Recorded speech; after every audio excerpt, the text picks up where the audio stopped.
నమస్తే. Clue today news కి స్వాగతం. కల్వకుర్తి పట్టణంలో ప్రజాపాలన పట్టణ ప్రగతి భాగంగా 18వ వార్డులో పర్యటన. మున్సిపల్ చైర్పర్సన్ బృంగి రత్నమాల ఆనంద్ కుమార్ మాట్లాడుతూ మున్సిపాలిటీ అభివృద్ధి లక్ష్యంగా ప్రజా సమస్యలు పరిష్కరించడానికి నిరంతరం పనిచేస్తామని కల్వకుర్తి మున్సిపాలిటీ చైర్పర్సన్ బృంగి రత్నమాల ఆనంద్ కుమార్ తెలిపారు. ప్రజాపాలన పట్టణ ప్రగతి 99 రోజుల కార్యక్రమంలో భాగంగా గురువారం కల్వకుర్తి మున్సిపాలిటీ పరిధిలోని 18వ వార్డులో ప్రజా సమస్యలు తెలుసుకోవడానికి మున్సిపాలిటీ చైర్పర్సన్ బృంగి రత్నమాల ఆనంద్ కుమార్ స్థానిక కౌన్సిలర్ నాజియా మక్బూల్ తో కలిసి పర్యటించారు. అనంతరం మున్సిపాలిటీ చైర్పర్సన్ బృంగి రత్నమాల ఆనంద్ కుమార్ 18వ వార్డులో ప్రజల సమస్యలు తెలుసుకుని తక్షణమే మున్సిపాలిటీ కార్మిక సిబ్బందితో మురికి కాలువలు శుభ్రం చేయించారు.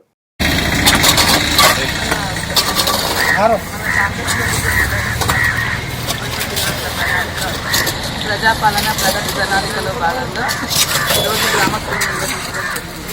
గత పాలకవర్గ నిర్లక్ష్యం వల్ల మూవీలు మొత్తం నిండుకుపోయి దుర్వాసన ఇక్కడ తిరగలేని పరిస్థితి నెలకొని ఎక్కడెక్కడి కవర్లు ఇలా ఇవన్నీ ఏమేమో మొత్తం నిండుకుపోయింది. రానున్న వర్షాకాలంలో ఈ మొత్తం మళ్ళీ రోడ్ల మీదకి వచ్చి ఇళ్లలోకి వచ్చి వాళ్ళకు దుర్భరమైన పరిస్థితి ఏర్పడే విధంగా గత పాలకవర్గం పరిపాలన విధానం ఉంది.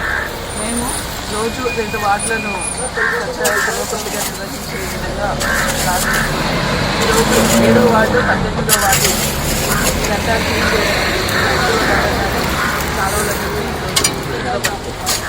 అదే విధంగా అందులో పరిపాలనలో భాగంగానే 25 మంది స్పెషల్గా ఇచ్చిన కొత్త కార్మికులను ఇక్కడ నిర్మించుకొని వాళ్ళతో ఇక్కడ శుభ్రత